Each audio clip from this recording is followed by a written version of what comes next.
Hello, everybody. This is Lane Knaack and my beautiful Jack Lab Mini, and you're listening to the Not Snowboarding Podcast. Welcome to the Not Snowboarding Podcast, a delightfully tasteful glimpse into the other side of snowboarding. Welcome to episode 16 of the Not Snowboarding Podcast. I'm your host, Nate Mousson. If you're new to the podcast and you're wondering what it's all about, well, each week, AJ and I talk with interesting, funny, and inspiring people in the snowboarding industry. We discuss varied topics mostly other than snowboarding, like when we talked with Todd Richards about people that park like assholes, or when we talked with Brooke Geary about psychedelics and Tinder. Before we jump into today's episode, a quick word from our sponsor. This episode's sponsor is Shred Soles Performance Snowboard Boot Insoles. Shred Soles is a company that I started in order to increase foot comfort and make snowboard boots fit better. As opposed to discussing the insoles and the accompanying line of boot-fitting products like the heel wedges and J-bars that eliminate heel lift, instead of really talking about those in depth like on past episodes, I want to give something away today. A couple of years ago, I wrote an ebook called The Snowboard Boot Fitting Bible. It's packed full of tips and tricks to help your boots fit better and make your feet more comfortable. There's also a whole section on what to look for when buying new boots. This ebook sells for $10 on Amazon, but I'm giving it away for free for a limited time on the homepage at www.shredsoles.com. Also, as mentioned on previous episodes, there's a special coupon code for the podcast audience only, should you want anything from the Shred Soles website. The code is TNSP, and it will get you 10% off the entire site through the end of the month, this February 2015. Enough with the shameless self-promotion, and on to today's episode with Lane Knaack. I was very jealous of AJ on this one because he got to sit down in person with Lane and Lane's dog, Minnie, for the chat. So, without further ado, let's jump into the conversation that Lane and AJ and I had.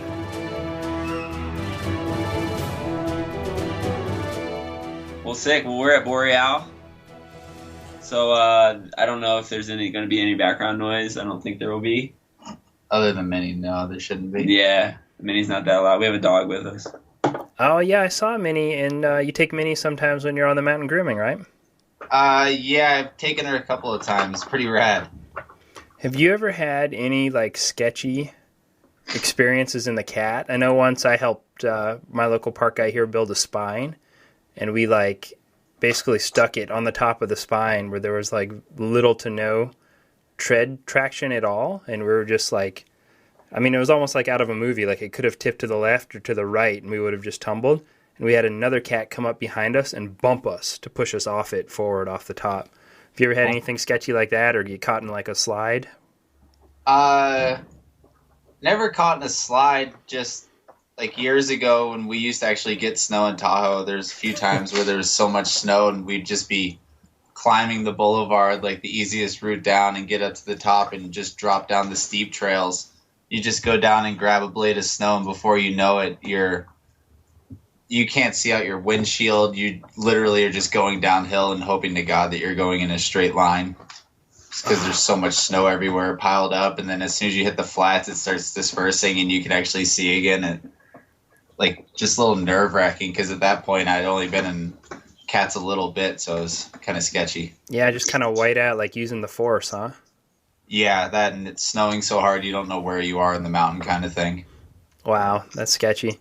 Well, I'm so stoked that you're here today, man. I've talked to AJ about it. I'm going to try and lay low and not overtalk you guys because you guys are in the same room together, and that's huge for me because that was actually the initial thing behind the podcast is I wanted to be able to do what you guys are doing right now and sit down face to face and have conversations because so much is lost, over the phone or over Skype or whatever. And some of the things that we run into, and AJ and I kind of run into it again and again, is just when to talk because you don't see each other in the room and you end up talking over one another. So this time you guys can talk over me. I'll try to be, relatively quiet. And I guess we'll kind of kick it off by saying thank you. You're the number one podcast contributor. You told Renee to put his dick in his fanny pack. which You told him that? Yeah. which he actually was on. I listened to his newest podcast today, and he said that he's a grower, not a shower. So that might not even work out for him. I don't know. I don't want to talk about it anymore. Actually, I don't even want to think about another dude's junk anymore. But and he called Todd Richards a pussy, which was fucking awesome and pretty ballsy. I don't think I would have said it, but I don't know him like that either. So I love Todd. He's good people. He's always been an amazing guy, and yeah, he's just one of those people. He gives people a lot of shit. So once in a while, like I don't ever get to see him or talk to him. So it's nice to be able to pay it forward once in a while. yeah, he absolutely does. He in real life he gives shit, and on the internet and everything else. So I'll try and sit back a little bit and be as quiet as I can be. And I think AJ said that you had a pretty interesting day. Maybe that'd be a good spot to kind of kick it off.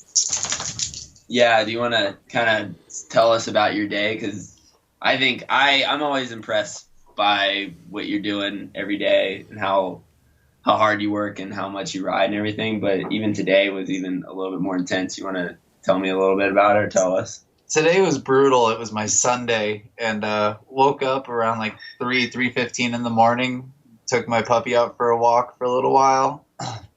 Got my all my little backcountry kit together, my split board, waxed my board, and took off about 4 in the morning up Castle Peak, which is right across the street from Boreal, and I actually live right next to our office. So I just walk across the street and head out, and just with a headlamp and my camera, and just went skinning up the hill and caught a nice sunrise for a while. Had an amazing run back down.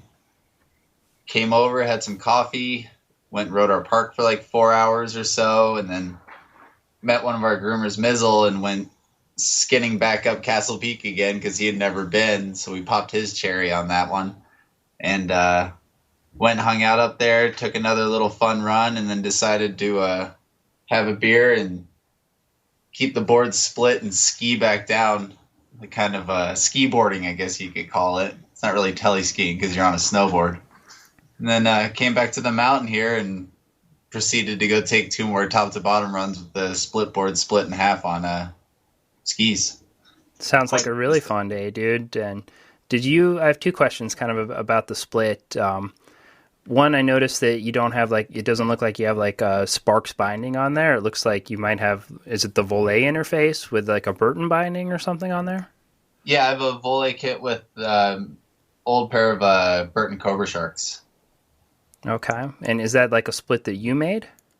Yes, I made it probably 3 years ago. I work at Smokin sometimes up in Reno when I have time off from Boreal, like a few weeks out of the year usually, and they had a board that was messed up a bunch of years ago, and they were going to throw it out, and I just took it and cut it in half and slapped a kit on it. It's pretty damn fun. It's the most addicting thing I've ever done.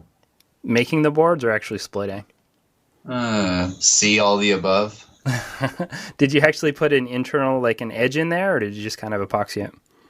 I didn't even epoxy it. I just cut it in half and run it. So your core is falling out all gnarly, or it's holding up okay? If you'd be impressed, it's holding up pretty well. It's it doesn't really snow here anymore, so I don't really get to use it that often, but I've used it enough that it should have fallen apart by now, and it's still a solid piece. It's pretty fun. And my second question about splitting and your day is really, did you ride the split in the park today? No, I did that once last year, and I don't think I'll ever do it again. Why not? It's loose, to say the least. Okay. At least when you're skiing or tele-skiing, if you look at their people's setup, they have all that forward lean in their boots. They keeps their knees bent and all that stuff. Not so much on a snowboard. So you're kind of in the back seat. Your ankles are loose as all hell. Everything's loose, squirrely. I can't ski, and I'm trying to tele-ski on the damn thing. And yeah, I did it twice last year one night, and I made it through once. The second run, I didn't die. Hit all the boxes and the jumps and the hips, but it was definitely one of the squirreliest things I've ever done in my life. Are you talking about in ski mode? Yeah. Okay, I was just wondering if you rode it in, as a board, like assembled through the park.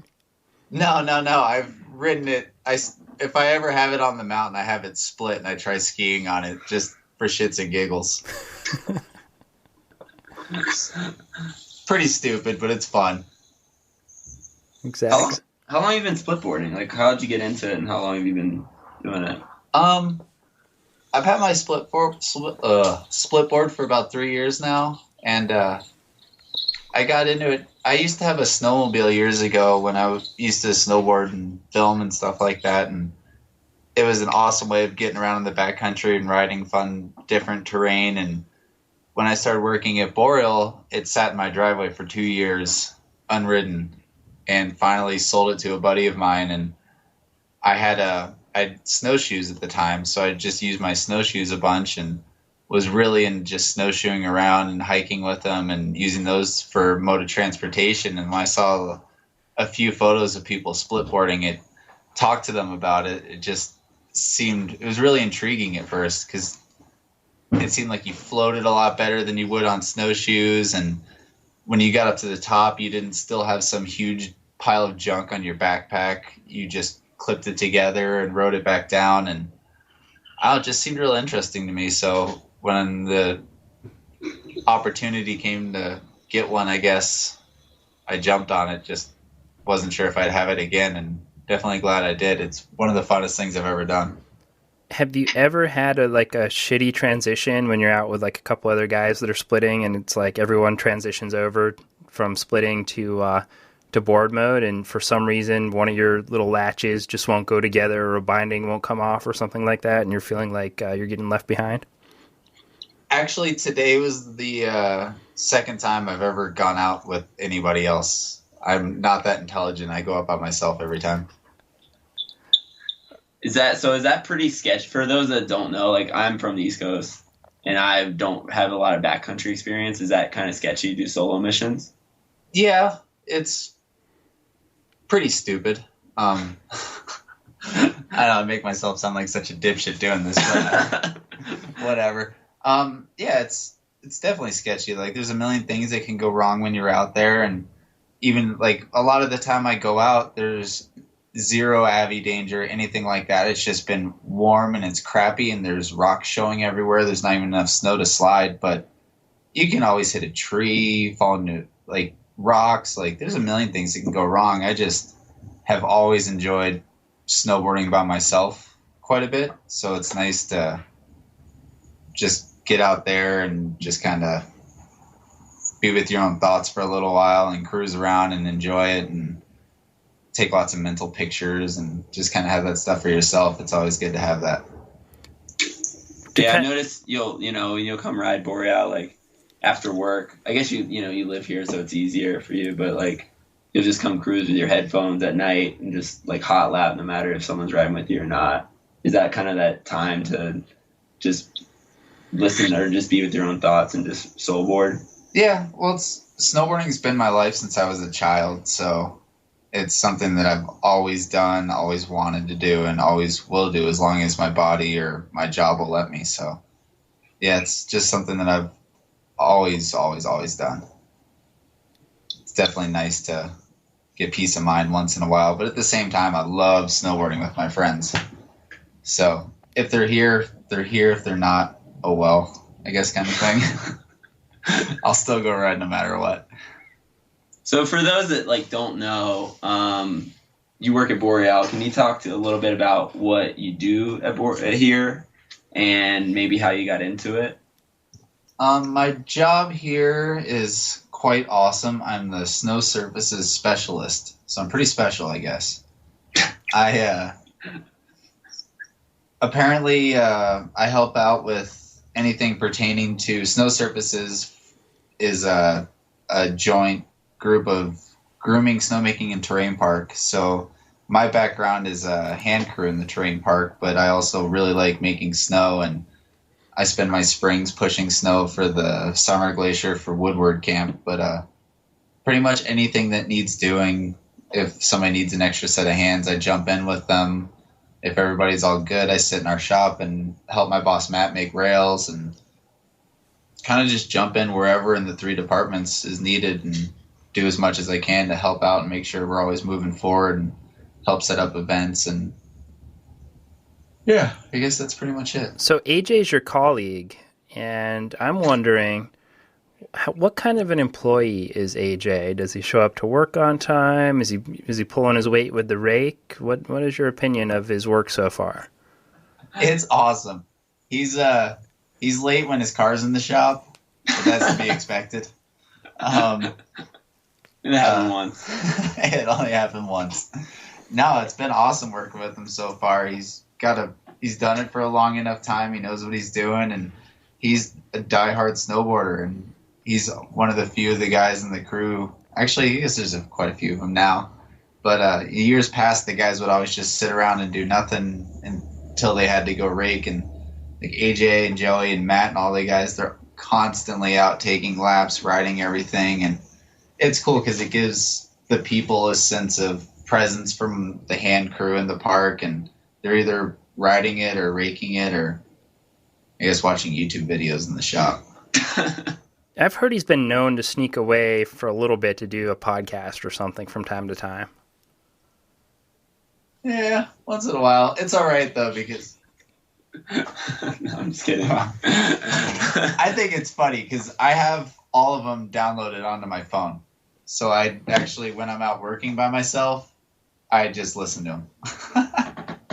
Lane told me he's listened to all the podcasts, and I don't know if I've listened to all the podcasts. I'm usually doing them, but I was super stoked on that Lane has listened to all of them, and a couple of you listened to a few, like more than once. I've listened to Brooks quite a few times. That shit is so funny. That chick is amazing. Did you see her SIA on acid? No, I keep meaning to. I live in bumfuck nowhere, so I don't have internet at my house. And I kill my data plan on my phone like 4 or 5 times a month, so try to stay away from all the extra stuff. But I've been meaning to look at it. I heard it was enough that even the Yobi haters hated on it. I'm psyched on it. I think that she's doing like just super awesome stuff, taking it to that level and just being transparent about it too. Oh, for sure. Brooke's always been that way. Like, I met her when I was younger, and as long as I've known her, she's been that wise-ass, dry sarcasm. Like, she's just funny as hell, and she means really well, too. I love what she does with Yobi and all that stuff and how she goes about it and carries herself. It's priceless. So, going back to your job at Boreal there, what's the best part about your role? I mean, it's really a unique role. I thought that you were like a park manager, but it's more expansive than that based on what you've explained so far. What's your favorite thing about it? I love working with the guys with the hand tools in the park, just shaping things up and fine-tuning everything, and I really like making snow. Is that like on the computer level or just like actually out there like moving hoses and turning on switches and that sort of thing? It's just constantly keeping an eye on the guns and making sure they're running right and just, I don't know, trying to get through a day of full bore snowmaking up here. Like, we never have more than like 2 guys on at a time, and we don't have the biggest system in the world, but it's enough that if something goes wrong, it's pretty intense, but it's always fun. Like, even when the worst things happen, like, you still get through it with a smile on your face. It may be a few weeks of hell to fix stuff, but it's really cool. It's unique. It's one of those things where it's like, see how much shit your body can get put through in one day. Lane told me this morning that he came down from Splitboarding to check on the guns on his day off to make sure they're running right. Well, they were supposed to be running last night, but it never cooled off and not. But I was going to help the guys shut down. Okay. If they were, so they can run them as long as they could until we had to have the mountain open. That's commitment, man. I live here, and it's an extra set of hands. It'll take all of like an hour with 3 of us, so it's not a big deal. It's not the end of the world. I heard a story that for the, I guess, that don't know much about snowmaking, like when you get down in the vaults, like the underground part of the snow guns, that there was a hose that came off one time you were down there, and you had to like wrestle it down, but there's always like water pressure shooting off. Is that true? Is that kind of an urban legend, or? That's not true. I've never, like, I've never had a hose come off in a vault. I've seen them come off outside of the vault, and it was pretty insane to watch it. It was, I don't know if you've ever seen the movie Anaconda, but it was kind of like at the end when they're trying to wrangle that giant one in, and it's just flailing and lashing all over the place. My first year here, I saw a hose pop off that was doing that, and they just killed the line and got the pressure out of it, so it wasn't really a big deal. But it, just watching it from a distance is kind of like, holy shit, that would suck to be near right now. It'd be like a rodeo clown trying to like calm a bull down or something like that, I guess.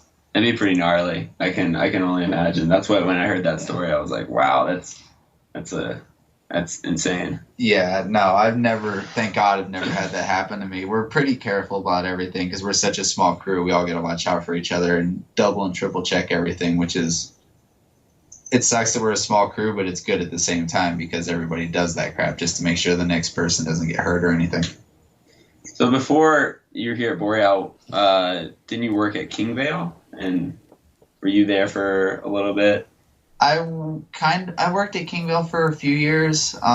Pretty much, it was, I don't know if it was 3 or 4 years. I can't remember. It was a while ago. But when I first moved from Mammoth up to Reno, I knew a bunch of the guys that were involved with it and started coming up and hanging out with them a bit. And it turned into us just constantly filming and trying to do stuff up there. And after like 2 years of just kind of having it as our own private playground, they really needed to start making money off of it. Otherwise, it wasn't going to pay for itself.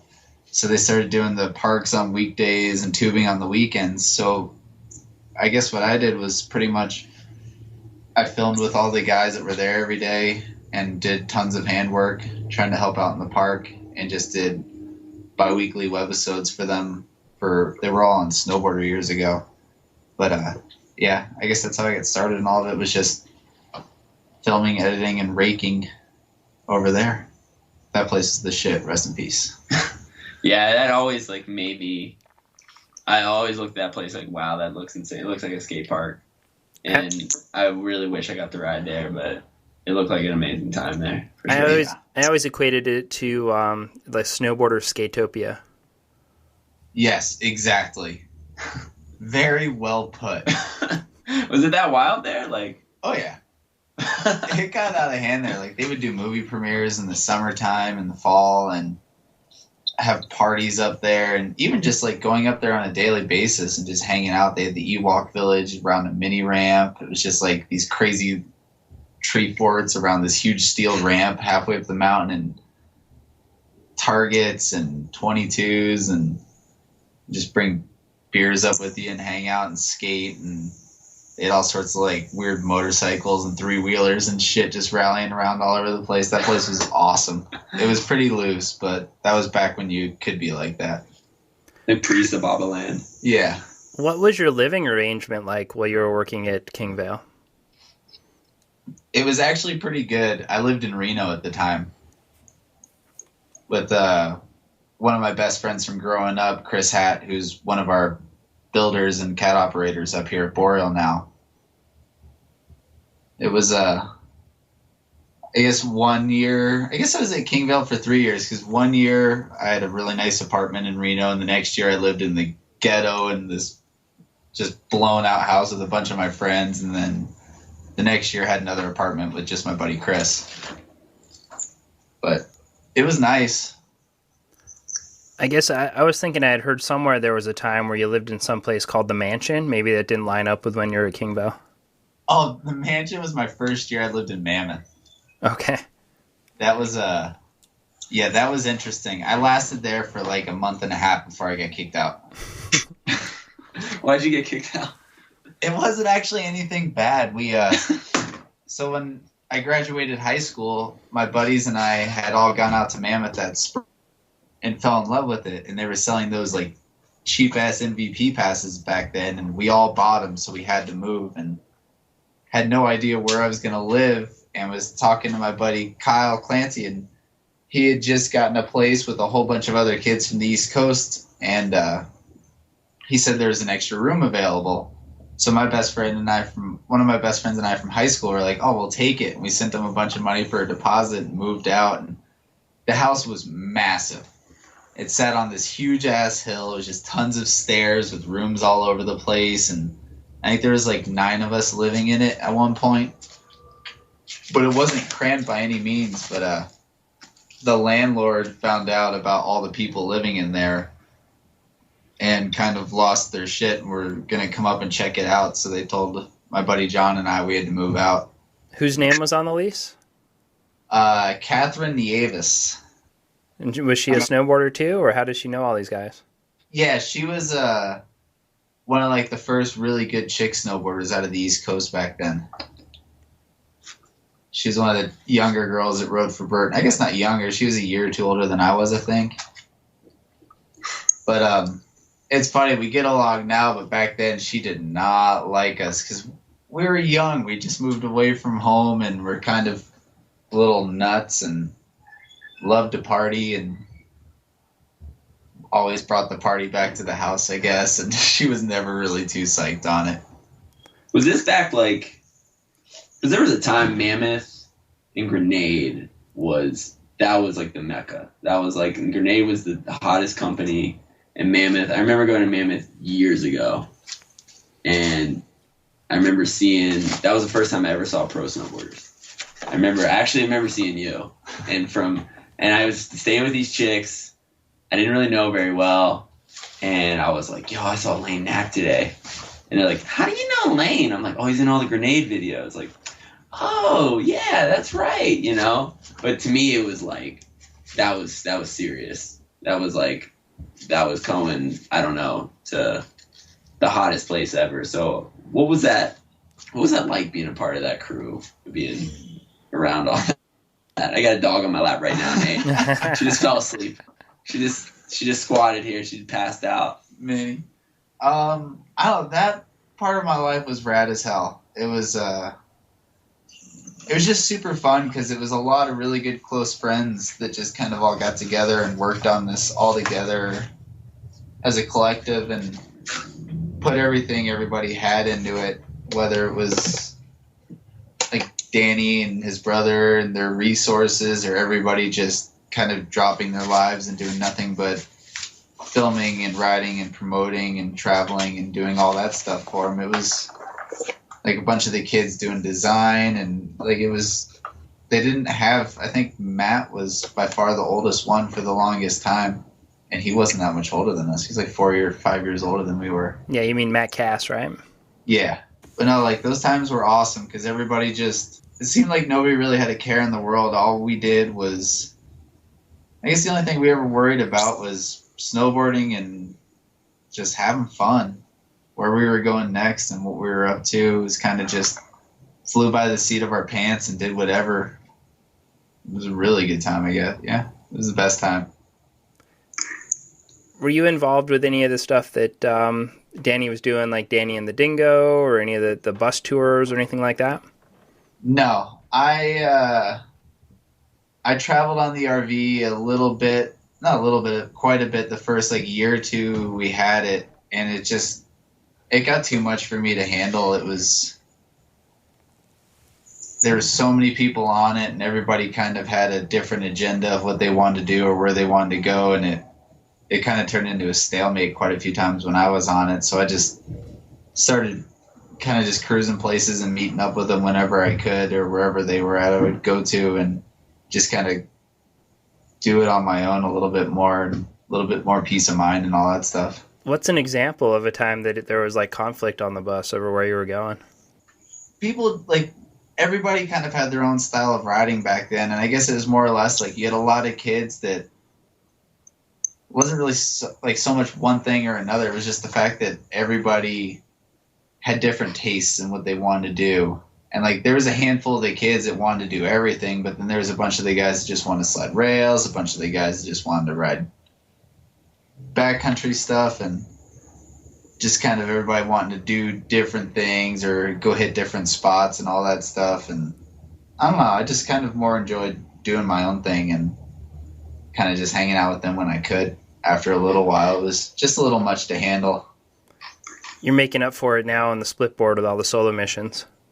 Yeah, definitely. Well, I did a lot of that years ago too. Like I spent a year or two where I think I filmed both years the whole time, and I think I went out with a filmer like 2 or 3 times. I would just go put my VX 2100 on my tripod and hit record and just hit shit until I'd run out of tape and put a new one in.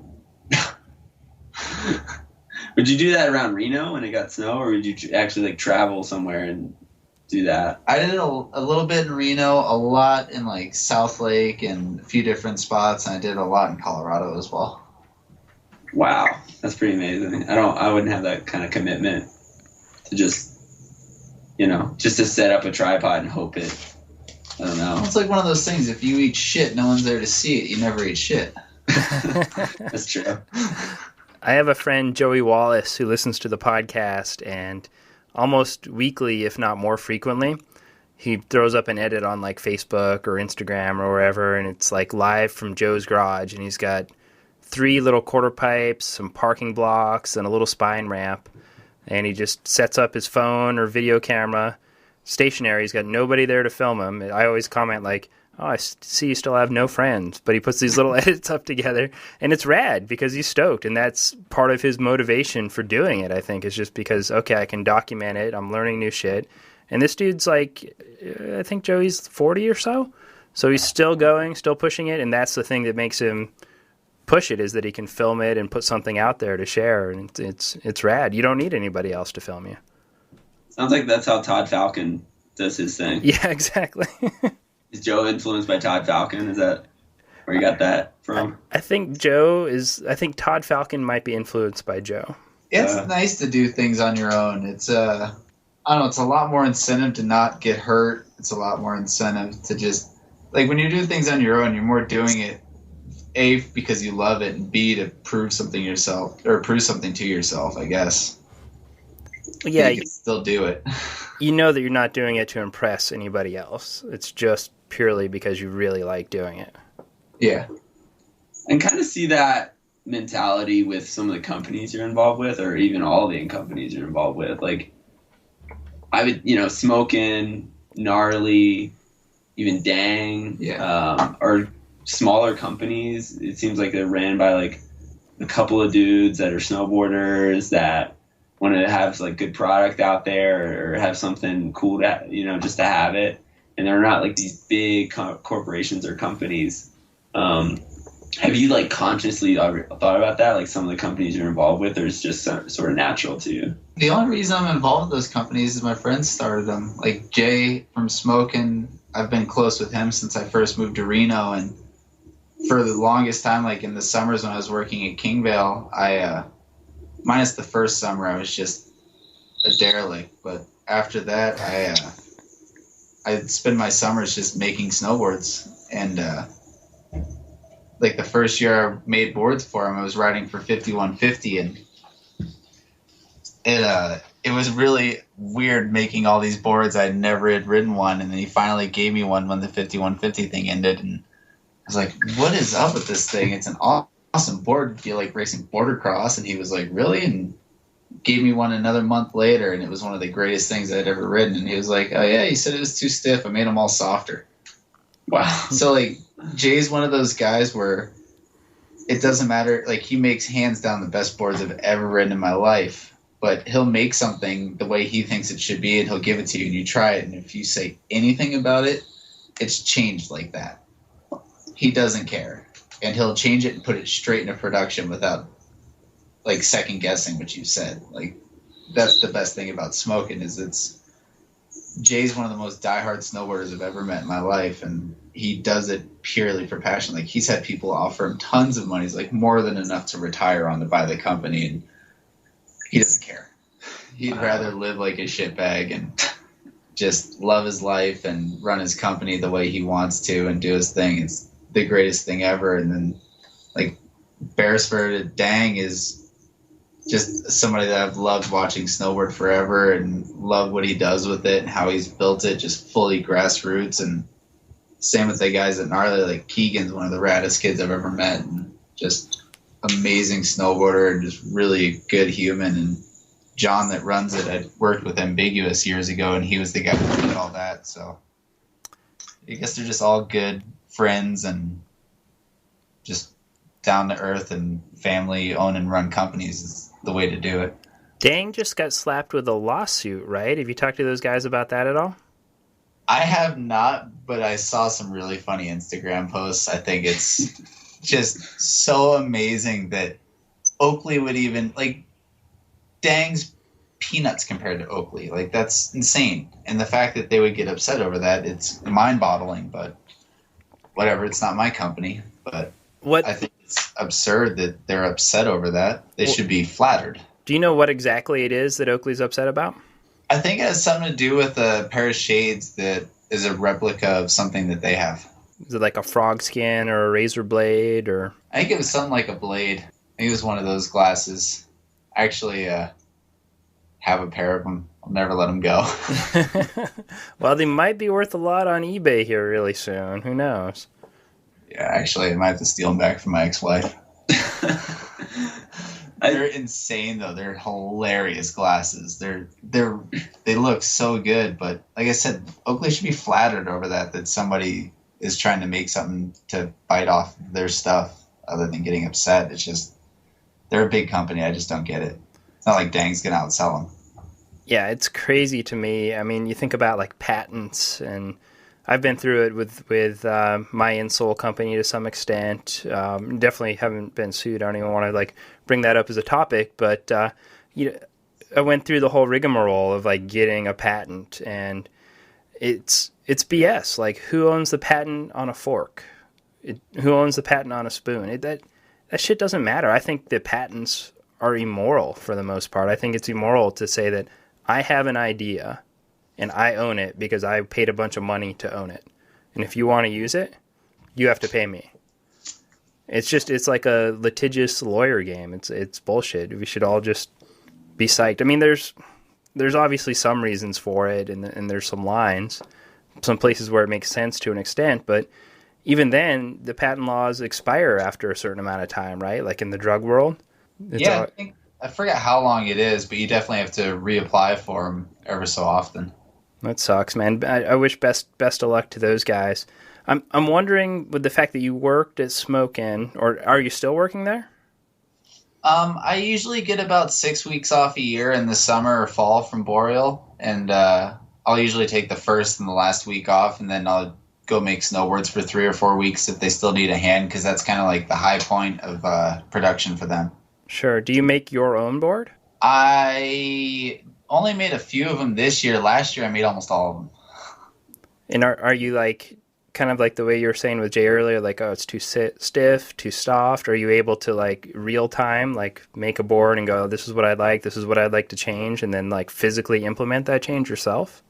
Yes. I kind of picked a board out of a line a few years ago, and the shape I really liked, but I didn't like the flex of it, and we went and changed it all, and then I redesigned the profile of the tips and tails for it, just to kind of not just have two of the same boards in the same, or in a line that just have two different graphics, and one's a little bit softer, kind of give it a little bit more aesthetic to it and make it a little bit more different, so it's not just the same thing at all. But yeah, they let me fully redesign one of their boards a bunch of years ago, and I loved it, and I still love it. I haven't really changed it much since. Just new graphics each year, pretty much same flex, same shape, and everything. Yeah, if it's not broke, don't fix it. I'm right there with you. I've even on the binding level, like my bindings, I just realized are 6 years old, and I've had people offer me bindings. I actually have a pair of bindings somebody gave me in my garage. I'm like, thanks, but these fucking work. Those feel weird. I don't want to. I'm like too old to like try and adjust and get used to something new. Yeah, I'm the exact same way, and it's funny because my bindings are 4 years old, 5 years old, and probably have upwards of like 800 plus days on them, and are starting to really crap out on me. And AJ just happened to have the exact same pair of bindings just sitting in his locker. Isn't so that convenient? Little sweet talking was able to get them. I think I'd like a ratchet should have just gone missing, and then maybe a strap, and then maybe a forward lean adjuster, just like piece by piece, and then not really even say anything to him, right? Maybe leave a ransom note or something. like, what is going on? That would be Bring awesome. these back. No, Lane was really hyped on him, and I just had him, and I only used him like a season, I think. And you just seemed so hyped on him that I figured, they belong in a good home. That's all I really cared about. Nice. Did offer you whatever you want. He did. Lane offered me a lot of things that you can get in Reno, or they're legal there, not so much here. Maybe I'll take him up on that. I don't know. We'll see. Yeah. Lane did offer to perform, be the minister at my wedding if I ever get married. You've been doing. How long have you been? Or how long? Well, you were an ordained minister. Yes. And when did that happen? And how long have you been doing weddings? I've been ordained for just about 6 years and been doing weddings for the same amount of time. Done about 3 so far. Yeah, 3. Take us through the logic for getting ordained. I mean, obviously it's because you wanted to marry somebody, I would assume. And then 2, like, how did you do it? Like, do you go through a church or is it a government process? I have no idea. It's so foreign to me. Well, the whole reason behind it was I had heard of friends doing it for other friends, like getting ordained to marry, like their good friends. Because, I don't know, in all reality, if you're not that much of a religious person, having some just complete random stranger reverend marrying you just seems really odd to me. Yeah. And like, I get it if you're fully religious, like that's part of your beliefs, and by all means, and typically it's the father of your church or whatever. But my buddy Jeff Kramer and I had joked about it for a while, and him and his now wife Mary Beth had been together forever, and I'd always told him if they ever wanted to get married, let me know and I'll get ordained. And a year or so later, I had moved up to Tahoe out of Reno and got a call saying he was engaged and I better get my shit together. And I was like, oh God, I really have to do this now. Oh shit. And searched around, and after about 5 minutes of searching the World Wide Web and 10 minutes of trying to figure out how to pay for it, I was ordained. That was it? You didn't have to leave your couch? No. I'm like tempted now. It's amazing. It's universallifechurch.org. It's priceless. Like I said, it took me longer to fill out the payment information, and you don't even have to pay for anything. I just wanted to get the their certificate all printed out and nice and all that stuff, so that they had something for their wedding present. But I wanted to give them something really funny to remember it by, so they could frame my. I guess it would be like the pastor's plaque or whatever. And who were the 2 other folks that you married? I married my friends Carlin and Kaola Wills a couple summers ago in Truckee, and then I did my really good friends Matt and Jess Morning, who Matt was an old friend of mine from living back in Mammoth as well, that moved up to Reno, and he's does a lot of high-end filming and TV shows and stuff like that. But yeah, those are the other 2 weddings that I've done. Pretty wild. So with all the talk in the snowboard industry about participation declining and sales being down, and especially more so on the retail level since it's been a bad winter, do you see a Craigslist ad or a little website, little side business in the future, or are you just going to stick with on the friend scene? I'm just going to stick with my friends. It's scary as all hell doing that thing. One of the reasons that humored it in the first place is I'm like the rest of the world. I'm scared shitless of public speaking, and or was, until I went and had a few drinks and stood up in front of 50 friends and 250 complete strangers and married a couple of my friends. Kind of got me over it real fast. Yeah, that's trial by fire. Yeah, it was awesome. How did you dress up for the weddings? Did you wear a robe or something, or what'd you look like? The first wedding I got dressed up real nice. I grew my hair out real long and straightened it so I looked like Jesus, and had some nice khakis and a nice sweater on, nice fresh pair of shades. Second wedding I kind of fucked up and dressed really nice and forgot to take my baseball hat off because I was super nervous and didn't realize it until after the ceremony was over and somebody pointed it out to me. And then the last wedding, my buddy Kale is from Hawaii, so I just gotten a box from Gnarly that was completely fitted with a really nice Hawaiian t-shirt, so I wore that. That's so cool. And it's rad that, to me, that there's, as a very non-religious person personally, but very spiritual, I know it's cliche to say, but it's rad to me that there's people out there endearing and looking for more non-traditional weddings, right? Without the traditional minister and the whole religion aspect to it. Oh yeah, I've had a lot of friends ask me to do it, and it's not that I've like turned them all down. Like a lot of the time, not available to do it, just super busy with other stuff. But like for the right occasion, definitely. It still scares the living shit out of me every time I do it. Have you ever like messed up doing a ceremony? Oh yeah, horribly bad, as it'll get.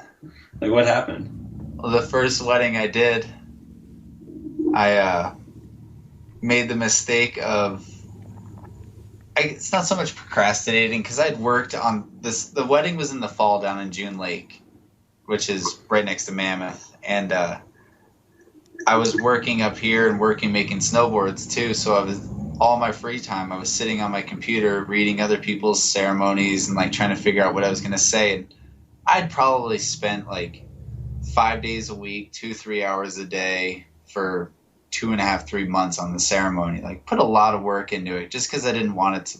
I wanted it to be nice because her parents were kind of skeptical at first, and came down to the wire. Was super busy at work, didn't have time to print it out. And my buddy Jeff was like, "Oh, I have a printer and a computer at the house. Just print it out down here." So I hauled ass down to June, emailed it to myself, and took off. I did it on a Mac and he had a PC, and I had had a little bit to drink and wasn't really paying attention when I printed it out and went through the whole ceremony and married them without asking them if they said they do. Does that even matter? I technically married them without their permission. That's great. But he luckily realized it as I was pronouncing a man and wife and started saying it under his breath, and I finally realized what was going on. And oh my God, I was so embarrassed until the entire crowd just started crying, laughing. I was like, all right, well, at least they found humor in it. Was anybody documenting it? Anyone in the crowd? Like, is there video footage of this?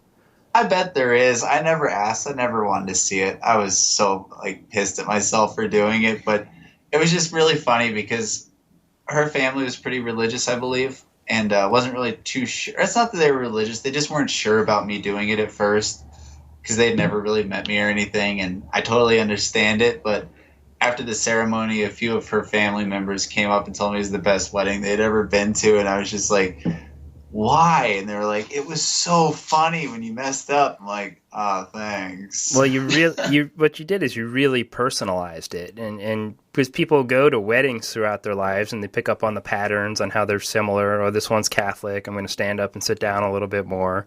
This one's Christian light, this one's whatever, but they all have the same basic framework. And you totally broke it out of that and made it funny unintentionally on top of it. So that made for an experience for everyone that they're going to remember forever. Yeah, same here. I'll never forget that. If I ever get married, I want it to be non-traditional. I don't know what I'm going to do. I did go to a wedding in Utah a couple years ago. Jeremy Cooper's wedding. The Park City train park manager and his wife rode down the half pipe in her wedding dress and they got married or whatever. But, and then I went to the reception afterwards and I shut down the dance floor. They didn't know what was happening or they weren't ready. One of the bridesmaids came up to me and was saying like, because I was dancing so good, she was like, I know you can do the worm. I was like, yeah, I can. She's like, well, do it. I'm like, nah, I don't really want it. And she started chanting worm, worm, worm. So I had to do the worm on them.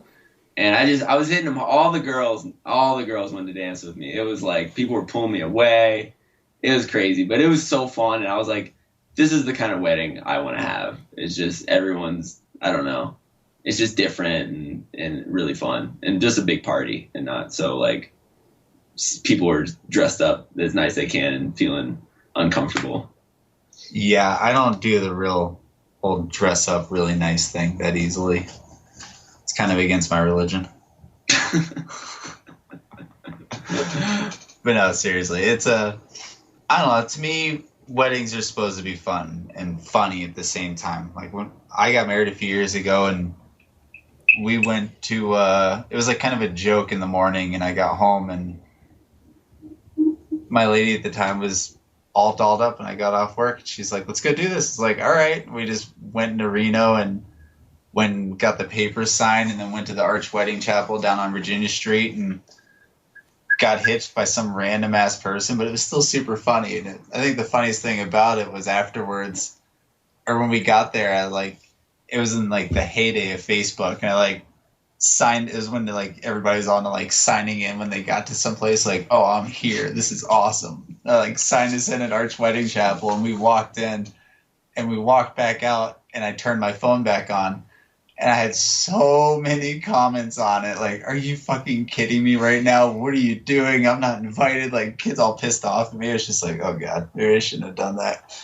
But to me, that was my dream wedding at the time. It was so funny. Some great pics of that. Where'd you have the dinner after the wedding? Well, afterwards, we went to Dock Holidays, which is a lovely little watering hole right down off Lake Street in Reno. Had a drink or two, and then went and celebrated with some Del Taco and fell asleep on the floor at the house. Good night all around. I couldn't have asked for a better wedding. It was so funny. That's incredible. That's amazing. That's a down-to-earth girl. I mean, some girls would be like, Del Taco, hell no. Not on my wedding night. Oh, no, she loves that crap. Was it her idea to go to Del Taco, or...? I don't know. I think it was on our way home. We were both tired. I had to work the next day, and she was in the middle of going to school full time, so she was pretty beat too. And I think she was working a little bit up here still at the time as well. And we were just driving home, and it was the exit before our house, and looked over like, oh, Del Taco. And she's like, oh, hell yeah. So we just pulled in and grabbed some to go and went and sat on the floor at the house in front of the TV and ate it and fell asleep. So you mentioned was it Dock Holidays? Yeah. It sounds like you've spent some time there. Were there any interesting stories or events that have came out of that little watering hole? It was kind of our spot for a couple of years. My buddy Chris that I was talking about, that I grew up with and worked with here as well. When he first moved out to Reno, I'd heard about it from some friends and been there a few times, and we started going there quite often. It might have changed now because I'm not as much in Reno as I used to be, but at the time it was the only bar in Reno that was 24/7, 365, never closed. That's impressive. And it had a great pool table. The owner of the bar was a complete drunk and was always there, ready to play pool and whoop your ass. They had a good jukebox. It was a funny place. They had really good stiff drinks, and we could skate there from the house at the time or walk there. It took a little while, but it was our spot for quite a while. For those that haven't really spent much time in Reno, is there anything one should prepare themselves for before they go there? Like, is Reno as strange as his reputation makes it out to be? When I first moved to Mammoth, I'll never forget the first time I ever went to Reno was on my way out from Vermont. I pulled in on the 80 to get some gas, and I remember pulling into a gas station in Sparks and being so sketched out of just the people around me. I filled up as fast as I could and got the hell out of there, back onto the freeway, and took off. And over the years would up back and forth flying out for traveling and driving up to get stuff because Mammoth is in the middle of damn nowhere. But towards the end of living in Mammoth, one of my best friends, Binky, his parents had just bought a house in Reno, a retirement home, believe it or not. And they hadn't moved up from LA yet. So once in a while, we'd get all the guys together and we'd cruise up and just hang out and just get out of Mammoth for a night or two. And we didn't really do much, just maybe party a little bit, hang out at the house, and just relax in the warm weather. And Reno's turned into a really nice city. They've really done a lot of work with it. It's not the shithole it used to be. It's got a lot going on. It's got a huge young person scene. It's like UNR is a huge college, but there's definitely some shady areas of the city. Like definitely experienced a lot of sketchy stuff there, and I don't know, I still love the place. It's fun. Are there any good handrails in those sketchy spots or street spots? The handrails are all in all the nice areas. The sketchy spots, just places that we lived, I guess. Is it kind of like Atlantic City out here on the East Coast, where you just have like a very defined strip of like nice areas, and then 1 or 2 blocks right behind it, it's like the polar opposite? Like you don't want to walk 2 blocks away from these, like the main strip? There's only one spot in Reno that's really that bad. That's close to a really nice neighborhood. It's like the old Southwest area. It's gorgeous. It's like just all these old school, really nice, like brick style homes that are all done up real nice. And then just below it is some shady areas. Bad stuff goes on. But there's a lot of Reno still hasn't been turned around. Like they revamped downtown really nicely, and all the old rundown casinos are all like high-rise luxury apartments now, and tons of good restaurants. Like they've really put a lot of work into it, but pretty much everything north of the 80 is pretty sketchy still, and east of the UNR, which is a huge chunk of the city, is still pretty shady. Speaking of casinos, did you guys buy your Powerball tickets? No, why? How much is it up to? I'm hearing like $500 million, just like $500 million. Damn. That's a lot of cheese. Probably only like $250,000 after taxes, so I'm not sweating it. We're going a lot of trips that way. I was saying, like, if any company offered me a trip anywhere, I would probably ride for that company. I wouldn't care. Like, all I want to do is go on a trip somewhere. And Japan is like high on my list. If any company wants to send me to Japan, let me know. I'll ride for you. But because you spent some time in Japan. Yeah. What was that? I don't know. Hopefully Smokin hears this and he wants to pick you up and send us both back next year. Japan's the shit. The greatest place I've ever been to in my life. The people, the food, the snowboarding, just the atmosphere, the people, the 7-Elevens. Holy shit, 7-Eleven over there was like gourmet food. It was one of the coolest things I've ever experienced, and just everybody was so nice and down to earth, and it was quiet. It was not cold, but it snowed crazy good snow constantly, and like you always go places and you're like, wow, that was such an amazing trip. But even though the butts may be little tiny things, usually you leave a trip and you have like 1 or 2 things you're like, I could have done without that. Like I left Japan and there was nothing in that trip that I would have taken back. Like it was from start to finish amazing. Were there any issues with the language barrier? No, I'm really good at pointing. So they understand like when I point at something to give me that. I work with ladies. Yeah. I wish. I guess a couple of times, yeah, there was some language barriers, but it's still like it was easily solvable because there was always somebody nearby that they would grab or I would grab that would be able to translate or figure something out. Wasn't a big deal at all. I definitely need to swoop up some Rosetta Stone before I go back and figure that shit out, because it'd be so rad to actually like fully experience all that. I just to let them know I'm a Baka Gaijin. I'm like a dumb foreigner. And then hopefully I'd be like, oh no, Baka Gaijin, like point to myself or whatever. Oh, nobody. That's the thing. Like you go to Europe and a lot of people are like, I haven't been here for years and years and years, but like 7, 8, 9 years ago, like every time I went there, you do anything wrong, you're just another stupid fucking American to them. And even though you're not really doing anything wrong, like just the way they perceive you, because they just lump you in with the rest of the idiots. But over there, like if you do something wrong, like you're not an idiot. They'll actually like stop you, correct you, explain to you why it's wrong, and won't judge you for what you did because they know you didn't understand their ways. And it was just rad. It was cool to see people live their life like that. Like everybody's laid back and mellow, but it's not like nothing's ever open. Everything goes off without a hitch, on time, perfectly every time. They do it in a manner that's very relaxed and calm, and it's just rad. Sounds like a country full of nice people. I remember when I was in Europe, I got asked like 6 times, "Oh, you're American? Why are you not fat?" Didn't you have some help getting to a restaurant in Japan one time? Some help? Were you trying to find a restaurant? Was that you?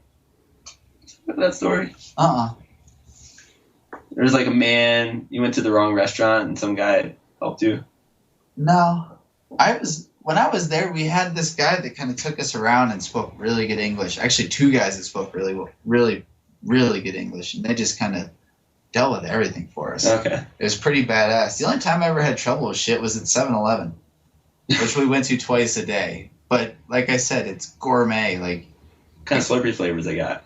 That's the thing. I ate 7-Eleven twice a day when we were there, 2 out of the 3 meals a day. And I ate better food than I would if I shopped at Trader Joe's and made food at home every night here. Wow.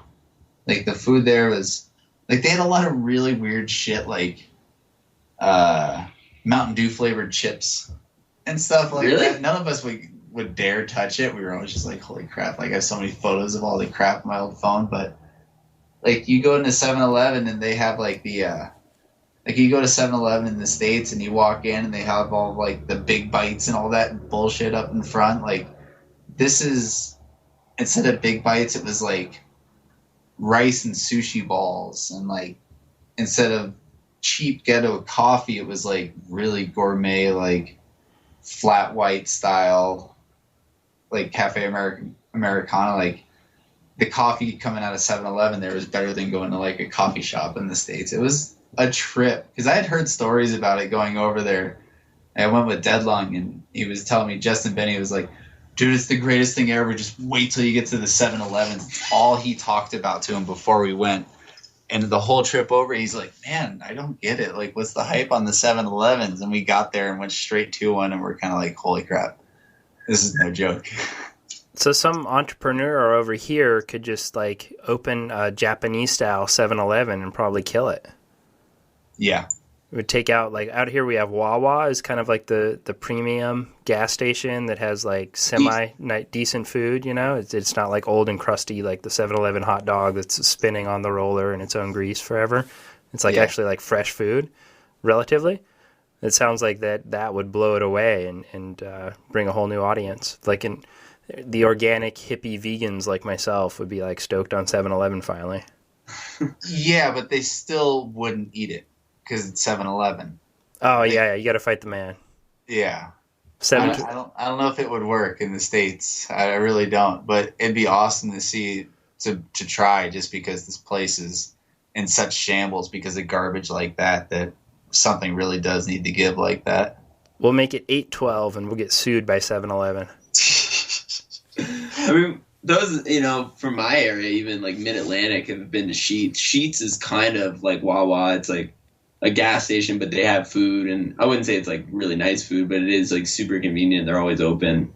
And I brought kids like from the West Coast, like, oh, let's go get some food somewhere. Like, all right, let's go to Sheetz. I'm like, what is that? It's a gas station. They get so bummed out. They're like, we're going to a gas station, but then they're hyped because it has like this touchscreen menu and they get every like custom and it's pretty cheap. So, I'm all for that. Just the convenience factor.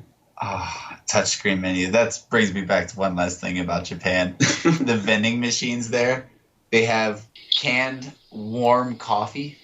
It's like the greatest thing I've ever had in my life. And it got to the point where the last 2 days we were there, we were riding this resort, and every run, like the runs took us like an hour and a half long. We were there for 8 hours, so we took like 6-7 runs a day, depending on how fast we could get down and how much the guys wanted to shoot and film. But every run, when I got to the bottom, we'd be running back to the tram, and I'd be rooting through my pockets trying to find like whatever doinklet was going in the machine to just pop in and grab another can of coffee for the ride back up. It was like the greatest thing ever. I've been saying that for years, that they should have a vending machine like that in the lift line, and it would fucking kill it. Oh yeah. Yeah. So It would destroy shit. such an easy thing. I thought you were going to say that they had like underwear in the vending machines. Yeah, I was gonna ask you the used girls' underwear. Did you buy any of those? No, I think the thing that really tripped me out was the fact they had beer vending machines. Like, that just kind of tripped me. I was like, whoa, that's kind of cool. Like, anybody can get a beer. Deadlong thought it was the greatest thing he's ever seen in his life. Instantly, he was like, dude, get a pic of me taking this. Like, I have like a full sequence of him like looking for the money, putting the money in, pushing the button, pulling the beer out, smiling with it, cracking it, drinking it. Like, he was so hyped on that. I was just psyched on the coffee thing. Like, the beer vending machine was nice because we had one in our hotel, and when you'd run out at the end of the night, you're like, oh, I'll just run down to the vending machine real quick. Like, it was pretty sweet, but yeah, that was awesome.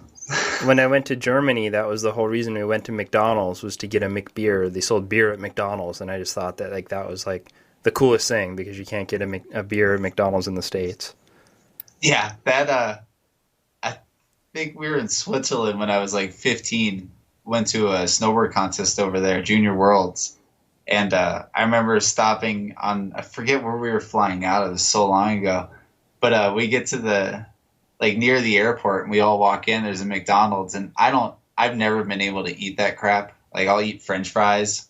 I haven't, like, that's pretty much where I draw the line, French fries and apple pies. I just remember walking up and looking at the menu and being like, can I get 3 French fries and 4 beers? Like, this is so awesome, I have to do it. And the lady brings out my tray, and I just walk over, and people are staring at me because it's just all these plastic cups filled with beer and all these little cartons of fries. Like, that's all you're eating? I'm like, yeah, I don't know what else to get here, but oh well. Make that 8 beers. I was 15. I didn't need that many. Oh yeah, starting young. Yeah, there was no McDonald's, European McDonald's at your 8th grade graduation. Oh, yeah. I've been fine. Oh, God. Thanks for the reminder. Do you want to talk about that, or? Yeah, sure. We can cut it out if you want. It was long enough ago. It doesn't bother me. Yeah. Oh, hopefully my dad doesn't hear this. Actually, he had to pick me up, so it doesn't really matter. Yeah, my the school I went to in southern Vermont, I moved up there in 6th grade from New York, and went to Manchester Elementary and Middle School, MEMS. And a couple years later, graduated from middle school, 8th grade, and had this ingenious idea with some of my friends that one of them was going to bring in a bottle of booze, and we were all going to get drunk, and, you know, just kids being kids, some cheeky shenanigans. And sure enough, we were about as smooth as sandpaper, apparently, because after the first drink, we all got busted by the teacher. And I was kind of embarrassed at the time, just because all of my like grandparents had come up from Indiana and Kentucky to like see the 8th grade graduation, and we all had a great time. And then I went to the graduation party. They dropped me off. They were so proud of me. And then 45 minutes later, they get the phone call saying they needed to come pick me up because I got caught drinking, along with a few of my friends. No. How old were you? 8th grade, so I was like 13 or 14. 13. Do you remember what kind of booze it was? Vodka. We had it in a water bottle. You guys should have been able to pull that off. What did you do? Well, apparently when one person walks around with a water bottle and starts pouring it into everybody else's cups, it's a little suspicious, I guess. Like I said, we were about as smooth as sandpaper on that one. I think you had a teacher that was just tuned into you guys. Like, were you like the bad skate kids, or were you running with the rowdy crew or something? No, that's the thing. Like, all through growing up, like, ever since I can remember, like, I hung out with all the different groups of kids in my schools. Like, between middle school and high school, like, I tried to hang out with everybody. Like, I had friends that played sports. I had friends that were complete nerds. Hung out with a lot of the kids in, like, the DO programs. Like, my friends that I just partied and snowboarded and skated with. Like, I tried to hang out with a lot of different people and had a lot of, like, it was a small area, and everybody was super nice. Everybody was just friends. Yeah, I think you just got bad luck on that one. That doesn't make any sense. It makes for a great story, though. Yeah, like I said, it was a little embarrassing at the time. I think I've grown out of it now. It's been quite a while, nearly 2 decades. So there's like all these, to kind of shift gears here, there's like all these like, there's like Jerry of the Day, there's like Gapergram, and then there's People of Boreal. What do you know about that Instagram account? I know it's hilarious. I couldn't figure out who it was for the longest time, just because I had no idea like the person was getting submissions, and I still can't figure out who it is, but it's one of the most amazing things ever because I've worked here for 6 years, but ever since I moved to Tahoe, my director, Eric Rosenwald, used to give me passes each year for judging the early season rail contest. And so I've been coming here for 9 years total, and like quite often for 9 years, and have seen all of this shit over the years and never really thought much of it. I was like, oh, it's just Boreal. It's just the way people are there. But to see somebody actually start an Instagram, and I've seen the People of Walmart enough times. I thought it was so damn funny when they started the People of Boreal. I thought it was so fitting. Just like we get some really unique visitors here. Like they're all awesome. They're all good people. They're just, I don't know if it's, I think everybody actually gets them. We're just such a small resort. They kind of stick out like a sore thumb. Yeah, everybody definitely gets them. And I grew up with like that as being the standard, not the exception in the middle of nowhere in Montana where pretty much everybody was in jeans and had like 15 to 20-year-old equipment and was just kind of piecing it together when they went to go ski the one or two times they did a year. And I think that's a lot of what you see on all of those. It's someone that's just really out enjoying it, having the same fun that the rest of us are having on our snowboards or whatever, but it's just not their daily routine. Some of them are just kooks, though. Wait, did you see me on there? Not this week. Danny took a picture of Mizzle and I on our split boards earlier and said she was going to send it to People of Boreal. It'll probably make it. We've had a groomer make it on there. Yeah, our groomers, our supervisor, one of our two supervisors for grooming made it on the People of Boreal. What was it, just because he had like a crazy like redneck kid or what? I don't remember. No, it was a picture of this guy and this girl walking across the summit. And it said no skis, no poles, no boots, no problem. And I was looking at it, and earlier that day it was when we first built Nefland earlier this winter, like a month ago, and I was like, God, that chick looks familiar. Oh my God, that's Jonas. And I commented on it, and I asked my boss, I was like, dude, is this Jonas?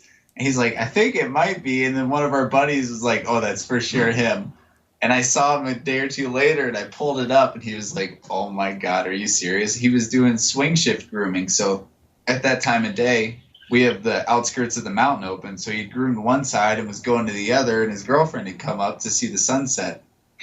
And they were just walking across the top of the mountain, hanging out for a few minutes before he went back to work, and somebody just managed to snap a pretty priceless photo of it. Sometimes the backstory that you create about it is where it's all at, right? That Snowboarding is Dead. I don't know if you've ever seen that one. It's relatively newer, but AJ's told me about it. Yeah, it's all backstory. I mean, the photos are usually pretty funny, but it's all about the story that he creates around the photo. Yeah, no, that's all that stuff. It's humorous just because I don't know. I love seeing that crap. I love where I work. This place is the best, but just seeing that stuff just makes it that much better. So it sounds to me that your whole life pretty much revolves around snowboarding. I've read somewhere else that at one time or another that you were interested in motorcycles. Do you still have a bike? What type of motorcycles were you into?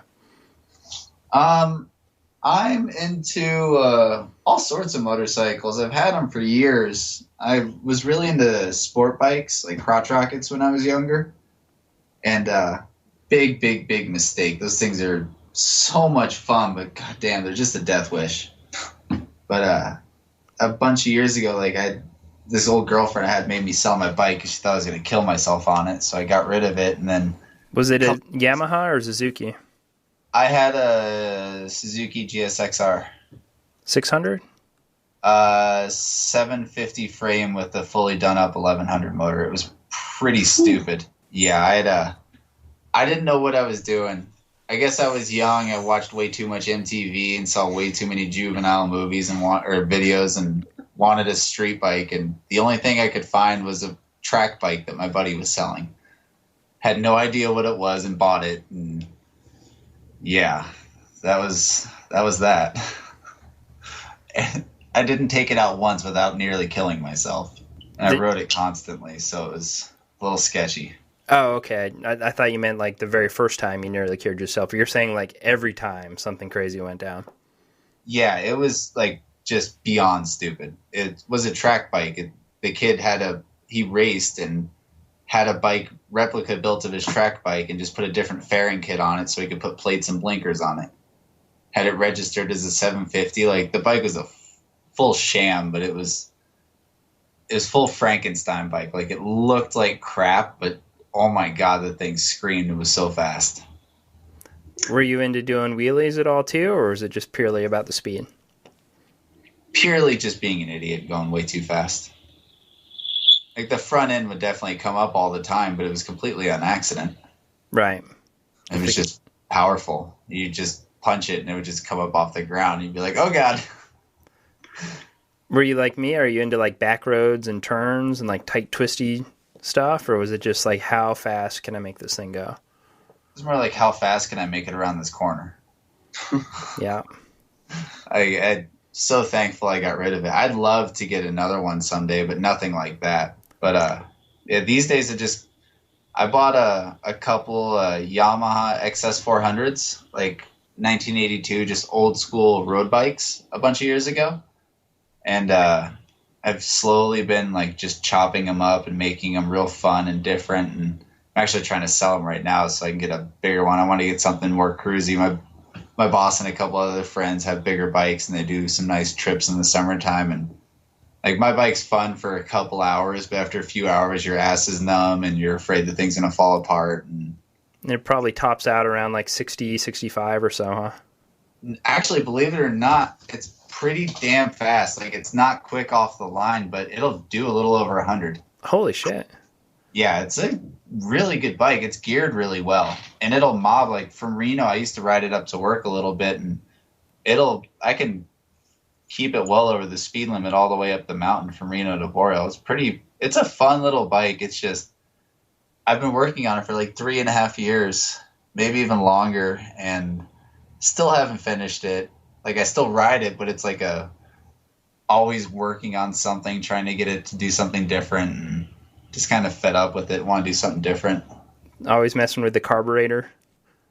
I've worked on that enough the first year and got that all dialed in. Now it's like my electrical's in shambles.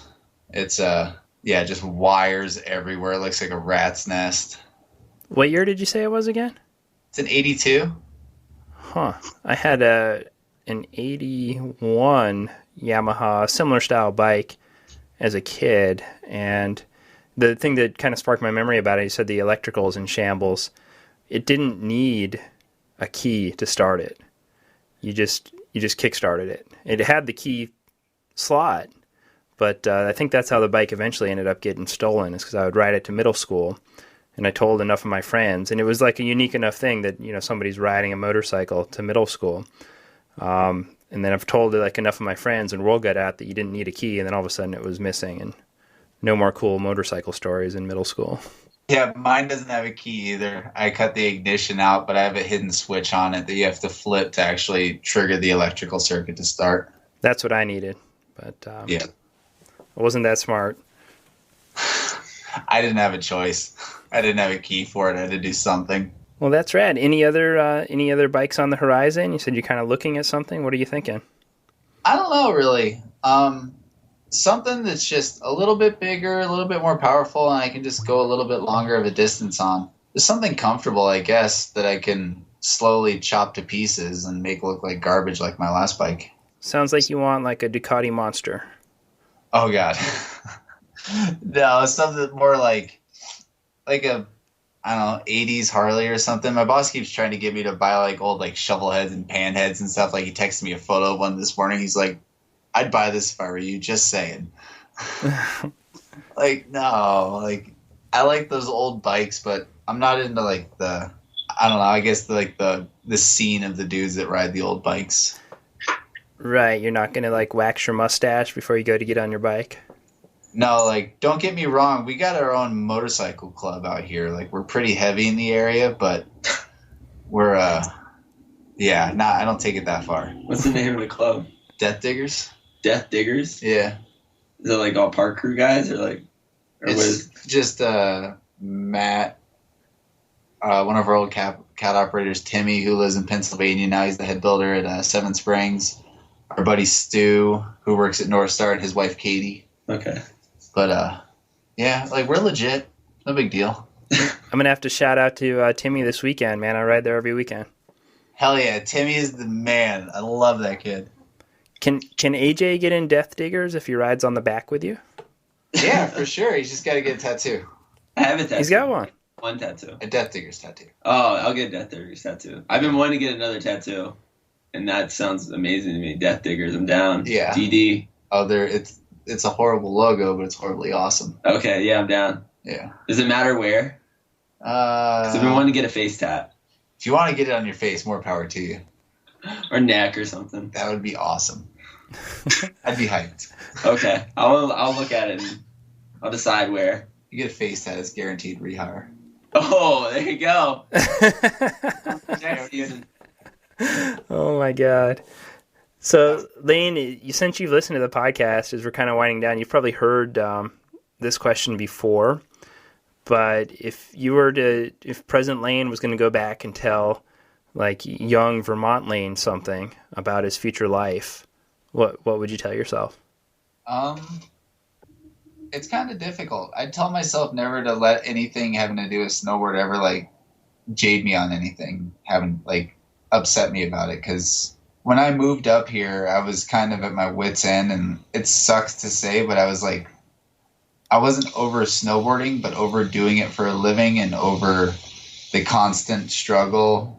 I know it's Kyle's old movie, no pun intended, but like the constant struggle of like dealing with worrying about like, oh, am I going to get dropped this year if my video part's not good enough? Like all that bullshit that comes along with it. Like I would think I would have not tried to take a different path, but a different mindset into everything. Cause it got to the point where I was just so, I guess, butthurt on how everybody conducted themselves in the industry and how everybody was so just disposable at the time. Like all the riders, like you were only as good as the last thing you did at the time. And I was just always worried that I was gonna,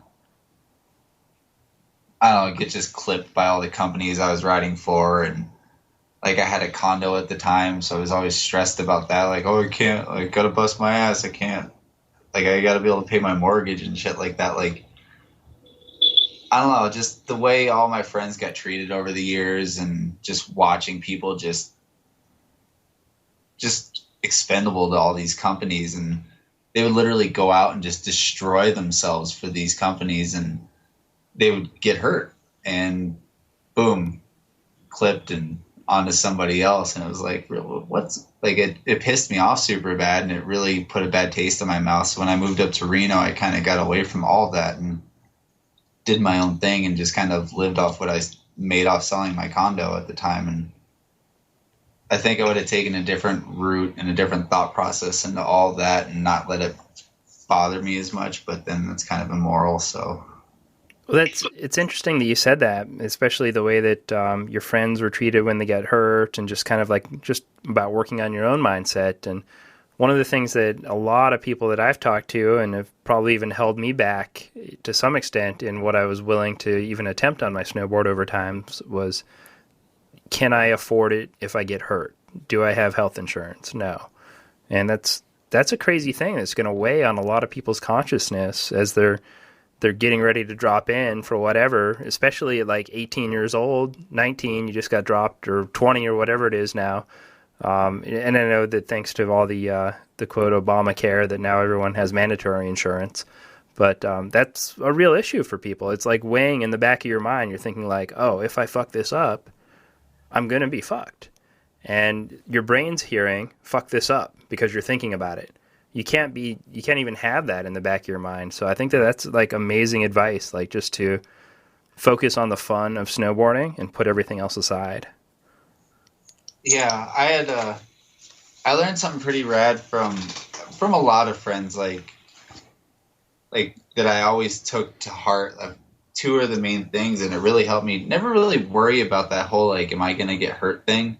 One of them was something Rodney Mullen said years and years and years ago, and Eddie Wall told me about it, and he was talking about how he broke everything down to the most simplistic line of events to create a trick. Like, if I could do a kickflip, like, if my foot's exactly here, my other foot's exactly here, I bend down, I have this much pressure on this leg. When I ollie, if I flick my foot to right here, catch it. Like, he would break things down play by play so many times over and over and over in his head, and your brain can't tell the difference between like actually doing something and visualizing something. It's the same. So if you just picture yourself doing it over and over and over, then when you go to do it, your brain thinks you've already done it. So it's just like muscle memory at that point, trying to get that. But then, like, my buddy Danny Cass, when we were growing up, would always tell me, he would, like, think of the worst case scenario when he was going to do something, and think about that over and over and over, and then try to find a way out of it. So that when he was trying something, when that worst case scenario would pop up in his head, he'd already have a way out of it and be able to weasel his way out of shit. That's very unique advice for trying a trick, because I've always heard, like, you don't want to invoke the negative. You don't even want to give your brain access to it. But I think that it's pretty wise, because bad shit happens sometimes, and if you're not prepared for it at all, that's when you do get hurt. So that's really interesting. Yeah, that, and it's the other thought process I've always had is it's something that I fucking love, so fuck it. If I hurt myself doing it, I hurt myself doing it. That's awesome. It does amaze me how much of a fan you are of snowboarding, because you'll hit me up like, yo, did you see this video? Or like, did you see this? And you'll post like on Instagram, like, this edit was really sick that you liked or whatever as your friend. And I'm like, it's hard for me to keep up. And I feel like I watch a lot of snowboarding and pay attention, but I think that's always super rad how into it you are. Thanks, man. Yeah, I mean, it means a lot. Yeah, no, it stokes me out, you know, because I think a lot of people would be maybe in your position and have done this for so long and have been so good, and you just be kind of like not that, like, jaded a little bit. But some of this stuff bums me out for sure, but it's been, like I said before, it's been my life since I was 6, so it's one of those things that's always been there for me, always something that I love more than anything else. And yeah, I don't know, I just have always really closely paid attention to it. Like, there's a time where, like, especially right now, like, I don't read a lot of print stuff. I read a lot of stuff online, but as for, like, print mags, like, I haven't really been reading them too much again recently, but the last one I read was pretty psyched on it, so I think I'm going to start getting back into those more. But I definitely pay close attention to all the websites and watch the videos and read all the articles on them, and then, of course, all the social media, because that shit's just quick, easy, and pretty funny usually. So where can people find you on the internet? You've mentioned Instagram. What's your Instagram handle? At Lane Knaack. Are you anywhere else on the internet? Is Instagram like your go-to? I just started using my Facebook again, like, yesterday, I think. After how long of a lapse? I've looked at it here and there, but I was looking at it yesterday and I was like, holy shit, I haven't changed. Like, I had the same background photo from like 3 years ago, the same profile photo from like my second year at Boreal. It's like, Jesus, I gotta do something about this. Like, they're great photos. It just... Did you have to update it for your Tinder profile? Yeah, I had to update it so I get more shit running through my Tinder profile. No big deal. Are those the two big ones? Are you like on MySpace? Is there a Lane Knaack MySpace floating out there somewhere? There is. I haven't touched it in probably 10 years, and I could not tell you. I couldn't remember what my password is, so I probably couldn't even get into it. That's what brought it up in my mind. Is I just tried to log into mine earlier this week, and I couldn't get into it. I couldn't remember. Couldn't I remember. looked at MySpace not too long ago, and it's really changed. It's so much about like music now. Yeah. I mean, it always kind of was. It always was about music, but that's why I loved MySpace years ago, is because when you go to somebody's page, like you could have that little album with like 5 songs on it, and like have like good music and videos and pics and stuff on your page. Like MySpace was the shit back in the day. People have predicted that Facebook would go, I think it was like a 10-year cycle. You know, MySpace kind of had like the rise and then peaked out around years 5 or 6 and then really had the demise. And they were expecting the same thing for Facebook, this cyclical pattern. But Facebook's like still accumulating users and still growing, and it's like blown away all the predictions. Yeah, it's because you can't delete your Facebook, and on top of it, they own Instagram. So yeah, kids are on Snapchat nowadays though. Like, I had kids Snapchat for years. I stopped using it. I didn't like it. Why? Because I would just get the dumbest shit from random people. Yeah. Just be like, what the hell? I don't want to see that crap. Like, obnoxious stuff. Like, dude, come on. My biggest problem with Snapchat is someone will send me a message of something important, and either my finger will come off of it or my phone won't get it right because I'm in like a bad area or something, and then I'll lose it and then have to hit them back like, hey, was that important? What was that? And it's just all this wasted thing. Like, you could have just sent me a text that I could look at anytime. But since the Snapchat is gone and it was something important, that happens probably once or twice a day to me. It's just like this app is actually wasting time. My favorite thing about Snapchat when it first came out, I had a lot of friends that used to send me some pretty messed up stuff on it. And I learned really fast right away that if you're quick enough, you can screenshot that shit and then put them on blast. And that was always like when somebody would send you a pic of something really obnoxious or really embarrassing that they just wanted you to see really quickly. If you got it fast enough and you had that, like, that was gold. And you just mess with them over it. I love that stuff. But yeah, I don't even know why. I think I just stopped using Snapchat just because so many people can just, like, anybody can send you anything. You don't have to, like, accept them or anything. Like, you can just get random crap from random people. And I would just get videos of dudes just doing dumb stuff all day long and be like, I'd open up my phone and look down and be like, you have 30 new Snapchats. And it'd all become the same random, like, 3 people just doing stupid crap all day long. Be like, yeah, like, I don't even get any funny stuff anymore, so I just deleted it. I think the number one Snapchat I receive is just somebody pushing on a skateboard. And it's just like, out here. I probably get that, like, not so much right now since it's winter, but during the summer, like 3 or 4 times a day, just like 3 different friends. And I've been guilty of it myself. Like, okay, I guess this is what you do. I get a lot of party Snapchats and people just partying and like, or at the club and they're yelling like, "Oh my God, we're having so much fun." Have you AJ, have you Snapchatted during this podcast? Yes, I did. You Snapchatted my dog? I had a dog on my lap for most of the podcast. And I don't know, maybe we'll have that photo in the show notes because, I mean, it's pretty cool. Yeah. She's a cool dog. She kept kissing me. I'm so lonely, Nate. My dog's the shit.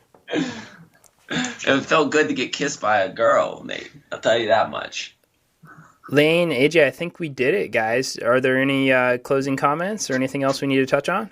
Keep this shit up. I really enjoy these podcasts. And it's a breath of fresh air because you guys have definitely picked a lot of rad people and done a lot of cool things and talked about a lot of rad subjects that it hits home, and it's good to hear people actually talking about it. And I'm glad this is growing as big as it is because a lot of the stuff kids need to hear, and like, not my shit, but like all the stuff that, like, I don't know, like the stuff Brooke talks about, like all the stuff Laura talks about, like all that crap that she's been getting into, like climbing and stuff, like I've personally gotten into over the last little while. And it is good, fun stuff. And it's a way to stay in the mountains and do other rad things. And it's an outlet away from what we do, but it's the same time still doing something very similar. And like all the stuff Hawken talked about, like, yeah, he's been saying that shit since the early 90s, but a lot of these kids weren't born until the late 90s. You're absolutely right. So it's good for them to be able to hear it. Even though he's saying it again, it's good for them to be able to hear it again because it's stuff that needs to be heard. And Or I don't know. It might not be again for them. It might be the very first time that they hear it. Yeah, for sure. That's, Like, yeah. I grew up in the era of like same as yours pretty much. Like when I was a kid, like all I did was contests, and when the Grand Prix initially came out and they announced it was going to be in the Olympics, like I was so hyped and really wanted to do that stuff. But then they said you had to be a certain age to do it, and I was just like, okay, that makes absolutely no sense. But then listening to Hawken talk about it was like, oh, this is bullshit anyways, and didn't deter me from like having that dream for a couple of years and maybe pursuing that. But like going back and listening to all that stuff again, I'm like, yeah, that guy is so right and on point with all that stuff. Like it is such a crock of shit, but like to each their own. If kids want to do that stuff, more power to them. Like it's so insane watching those guys ride half pipe these days, and like watching those guys hit jumps and slope runs. Like it's absurd what those kids are doing. But the biggest thing that strikes me about that, though, is that Todd says it, Terrier says it, everybody I talk to says it, is that they don't go out and do doubles for fun. Nobody's like, and maybe there's some exceptions to that, and maybe that'll change over time. But if you see them riding for fun, it's like they're out there snowboarding, having fun, just like everybody else, doing tricks that feel good. And then it comes for like their contest run, and that's almost like a gym routine or something. Oh, that stuff's kind of wild. Like when people first started doing those, we just started doing summer camp here, and I was all hellbent. Was like, I'm so going to learn one of those things, and like went into the Woodward bunker and got a rollerboard and dropped in on the foam, like the mini mega ramp into the foam pit, and learned them. And this is like 3-4 summers ago. Still haven't tried one on normal snow. Like, oh god, one of these days, like every year, I'm like, all right, I'm going to do it this year just for shits and giggles, just so I can be like, all right, I've done it. Still haven't done it. Has anyone done one on a split board? Could you be the first? I'm sure people have. Somebody has to. I don't know. Sounds like something like Bodie Merle's probably done for shits and giggles, yeah, I imagine. Right. Yeah. Jesus, that man. Yeah, dude's a fucking animal. I think splitboarding is an area where you could really pull off a lot of NBDs, especially if you're doing them on split skis. I could split the board a little bit further wider and start hitting rails. I got a mean 50-50. Be like having fucking soap shoes in the middle of your snowboard. Locking right in. Oh god, I think we're onto something here. We're betting things. That little bit of extra flex will just like taco your board over the rail just to like nice and snug. There was that ridiculous urban splitboarding video a while back where they have like all this buildup and drama about getting all the shit together, kind of like that transition that I was talking about before, and just like getting all the gear, and there's all this like really tight cut editing as they're like, I think it was Travis. Was it Travis Parker? I can't remember. I think it was was it Tim Eddy? Was it Tim Eddy? Yeah, why can't I remember his name right now? Taylor Carlton, and who was Tim Eddy? Tim Eddy. It was Tim Eddy, yeah. I remember their names. But yeah, dropping in 15. It was epic. It was epic. There's a whole room for like a bunch of NBDs there, and a whole new genre if you start breaking out that little gap and locking onto rails better. Oh hell yeah. That would be so awesome. Bring your split board to a rail in the park, hit it, split it, hike back up, snap it back together and hit it again. For a rail jam or something. Just going up the... Yeah, I think you guys are onto something here. This could be really funny. Sick. I like it. Lane, AJ, thank you guys. I'm so stoked that you guys were together, and hopefully in the future, as the podcast grows, we'll be able to do more interviews with people face to face. You know, it just really helps the dynamic, and hopefully I didn't talk too much. Hell no, this was awesome. Thank you guys. I really appreciate it. Yeah, this was so rad. Thank you so much, Lane. I'm stoked for this episode. My pleasure, guys. Thank you very much. It was very nice to speak with you, gentlemen.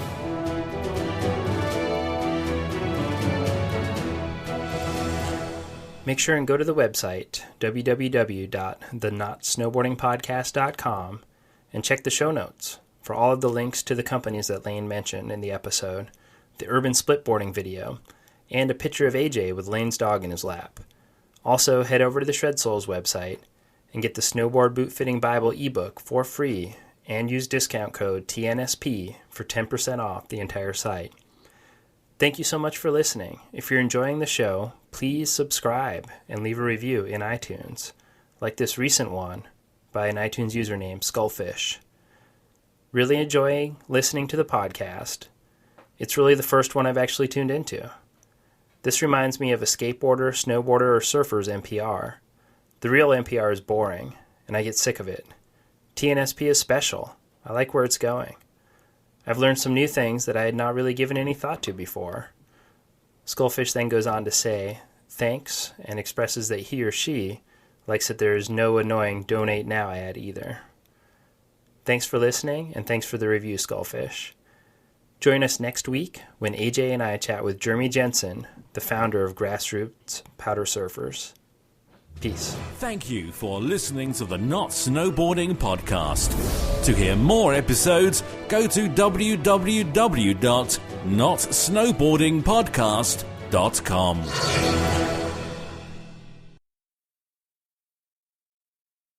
All right, my grandpa pronounced it Knaack. He had changed it apparently, how you pronounce it, because you don't say, can I have a fork and a knife, do you? So my grandpa, I guess, I don't know why, I never really asked my dad. All my friends always said Knaack. And one day was like, why do we say Knaack? Like, it's incorrect grammar. My dad was like, Grandpa changed it.